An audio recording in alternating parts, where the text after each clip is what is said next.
एक नई वीडियो के साथ आपका स्वागत है डिफेंस टुडे में। आज हम लोग जानेंगे पाकिस्तानी नेवी क्यों परेशान है और पाकिस्तानी एयरफोर्स से कह रही कि कुछ एयरक्राफ्ट हमारे नेवल बेस के पास भी उड़ाओ। इसके अलावा बात करेंगे एयर फ्रांस और लुफ्तांसा ने पाकिस्तान के अंदर ऑपरेट करने से मना कर दिया है। चीन की तरफ से पाकिस्तान को जो PL-15 मिसाइल दी गई है उसमें कुछ कमियां छोड़कर उसको बेवकूफ बनाया गया है। अब इन खबरों को विस्तार से जान लेते हैं और इसके अलावा अन्य खबरों को भी सुन लेते हैं। सबसे पहले बात करते हैं पाकिस्तानी नेवी की। पाकिस्तानी नेवी के पास आप जानते हैं कि कोई भी एयरक्राफ्ट कैरियर भी नहीं है और ना ही कोई एयरक्राफ्ट है। इसलिए पाकिस्तानी नेवी की तरफ से पाकिस्तानी एयरफोर्स को यह कहा गया है कि उनके कुछ F-16 वो पाकिस्तानी नेवी के जो बेस हैं उसके आसपास उसकी गश्ती बढ़ाएं या उसकी गश्ती स्टार्ट करें। असल में कहा गया है कि कुछ 12 इस प्रकार के एयरक्राफ्ट पाकिस्तानी एयरफोर्स द्वारा नेवी की सुरक्षा के लिए या नेवल एसेट्स की सुरक्षा के लिए पाकिस्तानी एयरफोर्स उनके बेसिस पे उड़ाना स्टार्ट करे।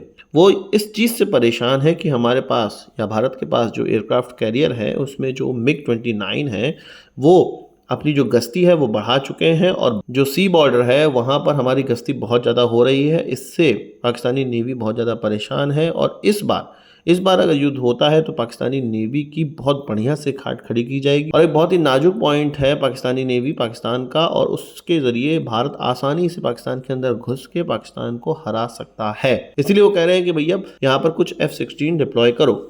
पर मैं आपको बता दूं कि इन F-16 से कुछ होने वाला नहीं है, क्योंकि ये F-16 जो है वो एयर टू एयर लड़ाई करने के लिए है, एयर टू ग्राउंड लड़ाई करने के लिए। पर कोई भी ऐसा F-16 नहीं है जिसमें कि ऐसे हथियार या मिसाइल लगे हों जो कि एयर टू शिप पे मार कर सकें। जबकि हमारे पास जो एयरक्राफ्ट कैरियर हैं या हमारे पास जो एयरक्राफ्ट कैरियर पर एयरक्राफ्ट्स हैं उनमें इस प्रकार की मिसाइलें लगी हुई हैं जो कि शिप्स को आसानी से निशाना बना सकती हैं, नेवल बेस को आसानी से निशाना बना सकते हैं। वो इसी चीज़ के लिए बनाए गए हैं। उनके रडार इस प्रकार से हैं कि वो नेवल असेट्स को डिटेक्ट कर सकें। पाकिस्तान के पास इस तरह की कोई भी कैपेबिलिटी नहीं है और ये बहुत ही आसानी से हम लोग अगर नेवल वॉर हम करते हैं तो बहुत ही आसानी से पाकिस्तान के अंदर घुस सकते हैं।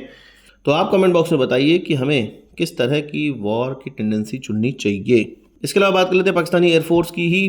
पाकिस्तानी एयरफोर्स को आपको पता है कि एक ऐसा एयरक्राफ्ट दिया गया था जिससे कि पाकिस्तानी लोग बहुत ज़्यादा उछल रहे हैं और उसको रफ़ेल से कम वो नहीं मानते हैं। ये सिंगल इंजन का उनका J-10 है जो कि 20 की संख्या में पाकिस्तान को दिया गया। एक लीक डॉक्यूमेंट निकल कर सामने आया है जिसमें कि इस डील के बारे में सारी चीज़ें बताई गई हैं और पाकिस्तान का कैसा काटा गया है ये चीज़ भी बताया जा रहा है।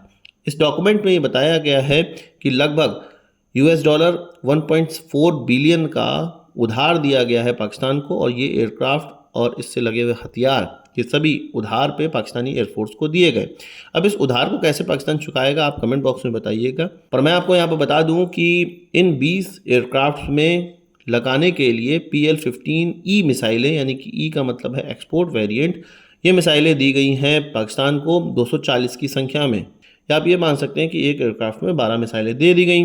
इसके अलावा 10 इंजन भी दिए गए हैं और एक फ्लाइट मैनेजमेंट सिस्टम भी दिया गया है और ये सब स्पेयर में दिया गया है। इस डॉक्यूमेंट के मुताबिक ये जो लोन है ये सेलर देश यानी कि चीन के द्वारा पाकिस्तान को दिया गया है और धीरे धीरे इसका चुकता किया जाएगा। यहाँ पर सबसे बड़ी बात ये है कि PL-15 मिसाइल जिसको लेकर पाकिस्तानी उछल रहे थे और कह रहे थे हमारे पास 200-250 किलोमीटर की मारक क्षमता आ गई है, डॉक्यूमेंट में लिखा हुआ है कि इसके कैब्ड वेरिएंट को पाकिस्तान को दिया गया है और इसकी मारक क्षमता केवल 145 किलोमीटर की है। और वो भी ये एयरक्राफ्ट नया अभी आया है, कुछ 6 महीने 1 साल ही पाकिस्तान के अंदर हो रहा है, तो इसके फॉर्मेशन में भी दिक्कत होगी। इसके हथियार को इस्तेमाल करने, इसको अच्छी तरीके से उड़ाना पायलट्स को अभी नहीं आया होगा।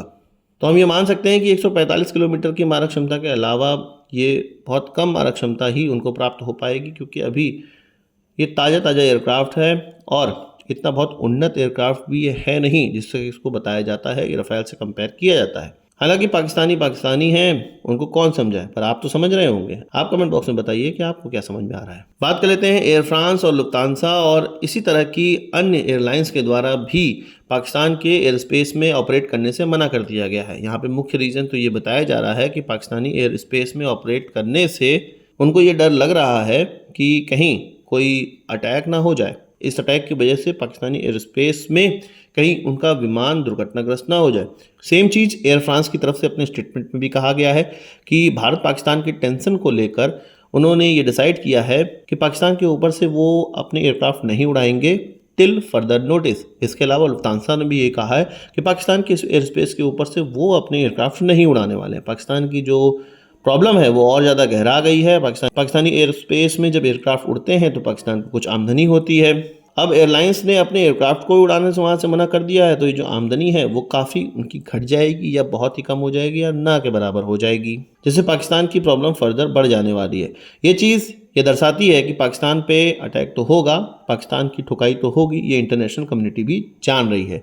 इंटरनेशनल कम्युनिटी के जानने से ही ये खबर की अगर हम लोग बात करें तो यूएन में पाकिस्तान की तरफ से यूएन सिक्योरिटी काउंसिल में ये गुहार लगाई गई थी कि भाई पाकिस्तान का इसमें कोई हाथ नहीं है, इस पहलगाम अटैक में कोई हाथ नहीं है, और ये फॉल्स फ्लैग ऑपरेशन इंडिया की तरफ से किया गया है, और यही नैरेटिव वो लेकर वहाँ पहुँचे थे। उनकी कड़ी खिंचाई की गई है, उनसे ये कहा गया है, और ये क्लोज डोर मीटिंग हुई थी। यूएन सिक्योरिटी काउंसिल ने डायरेक्ट पाकिस्तान से ये कहा है कि ये जो अपना फॉल्स फ्लैग नैरेटिव है इसको बंद करो, पहलगाम अटैक को कंडेम करो, और इस चीज़ को क्रिटिसाइज़ किया गया है कि जो रिलीजियस टारगेटिंग पाकिस्तान की तरफ से की गई है, इसके अलावा पाकिस्तान की तरफ से जो मिसाइल टेस्ट किए जा रहे हैं, न्यूक्लियर धमकी दी जा रही है, ये सभी चीज़ बंद करो और भारत के साथ बैठ के बायलैटरली इस इशू को रिजॉल्व करो। ये पाकिस्तान को हिदायत दी गई है। कुल मिला के ये इंटरनेशनल कम्युनिटी पाकिस्तान की खिचैया करने में पीछे नहीं हट रही है, पर हमें ये भी मानना चाहिए अगर हम पाकिस्तान पर अटैक करेंगे तो यही इंटरनेशनल कम्युनिटी पाकिस्तान का साथ देने भी आएगी बैकडोर से। इस चीज़ के लिए हमें तैयार रहना चाहिए। साथ ही साथ हमें इस चीज़ के लिए भी तैयार रहना चाहिए जो हमारे घर के दुश्मन हैं, जैसे कि अभी ये धमकी दी जा रही है कि किसान आंदोलन होने वाला है फिर से स्टार्ट कल परसों से। यहाँ युद्ध का सिनारियो है, वहाँ किसान आंदोलन वो लेकर बैठ रहे हैं। क्लियर पता चल रहा है कि इनको पैसे दे के ये सारी चीज़ें करवाई जा रही है, चाहे इंटरनल पॉलिटिकल पार्टीज़ के द्वारा या हमारे दुश्मनों के द्वारा। पर इस तरह की जो रैलीज अगर युद्ध के सिनारियो के दौरान भारत के अंदर होंगी तो ये हमें इंटरनली कमज़ोर करने का प्रयास है, और ये ही पॉइंट 5 फ्रंट है जिसके बारे में हमारे सेना के बहुत से लोग कहते हैं। तो इस चीज़ को हमें ख़त्म करना है। हमें एक भारतीय नागरिक के तौर पे अगर इस तरह की कोई चीज़ें भारत के अंदर पनप रही हैं वॉर के दौरान, उसको हमें सपोर्ट नहीं करना चाहिए। आपका इस पर क्या कहना है कमेंट बॉक्स में बताइएगा। इसके अलावा बात कर लेते हैं AMCA की। AMCA के लिए जो एयरफ्रेम का डिज़ाइन का कॉन्ट्रैक्ट देना है उसके लिए 4 कंपनियां प्रमुख तौर पे शॉर्टलिस्ट की गई हैं और इनको टेक्निकल इवैल्यूएशन में पास माना गया है। इसमें TCS, इसमें इन्फोसिस लिमिटेड, इसमें L&T टेक्नोलॉजी सर्विसेज लिमिटेड, इसमें साइंट लिमिटेड, ये 4 कंपनियाँ निकल कर सामने आई हैं। चारों कंपनियों का अपना अलग ही प्रकार का एक एक्सपीरियंस है। इनमें किसी भी कंपनी को अगर कॉन्ट्रैक्ट जाता है तो भारत के AMCA प्रोग्राम के लिए बहुत अच्छा होने वाला है। इन्फोसिस, जहां हम लोग जानते हैं बेंगलोर बेस्ड कंपनी है, AI पावर्ड कंपनी है, और इसके द्वारा कई बोइंग और एयरबस के कॉन्ट्रैक्ट को एग्जीक्यूट किया गया है। इसका एक्सपीरियंस ये ज़रूर इन्फोसिस के द्वारा AMCA प्रोजेक्ट में डाला जाएगा। टाटा कंसल्टेंसी, आपको पता है टाटा ग्रुप की एक सी बहुत बड़ी कंपनी है जो कि Rolls Royce, Jaguar land rover इस तरह के ब्रांड के साथ काम करती है, और साथ ही साथ अन्य एवियोनिक्स प्रोजेक्ट में भी काम कर चुकी है। टाटा के साथ टाटा डिफेंस लिमिटेड के साथ जो भी पार्टनरशिप होती है विदेश की कंपनियों में, उसमें टाटा कंसल्टेंसी सर्विसेज भी शामिल होती है और वो भी अपना योगदान देती है। इस एक्सपीरियंस का फ़ायदा हमें मिलेगा। L&T टेक्नोलॉजीज़, आप जानते हैं कि ऑलरेडी तेजस प्रोग्राम के साथ काम कर रही है। साइंट, जो कि विश्व की एक मानी जानी कंपनी है, और इसके द्वारा जो फ्यूल एफिशिएंट इंजन्स पूरे विश्व में डिज़ाइन किए गए हैं उसमें 30% इसी का हाथ है। तो आप समझ सकते हैं कि ये कंपनियां AMCA के डिज़ाइन को कितना बेहतर बनाएंगी, और इन्हीं कंपनियों में से किसी एक कंपनी को चुना जाएगा। आपका इस पर क्या कहना है कमेंट बॉक्स में जरूर बताइएगा। आज की इस वीडियो के लिए बस इतना ही। आशा करता हूँ कि वीडियो पसंद आया होगा। आपको एक बड़ा आंसर जरूर देंगे। इस वीडियो से संबंधित सवाल सुझाव हो कमेंट बॉक्स में जरूर लाइएगा, और यदि आपने हमारा चैनल सब्सक्राइब नहीं किया है उसे भी कर लीजिए, क्योंकि हम इस प्रकार की वीडियो लाते रहते हैं। नमस्कार, थैंक यू, जय हिंद।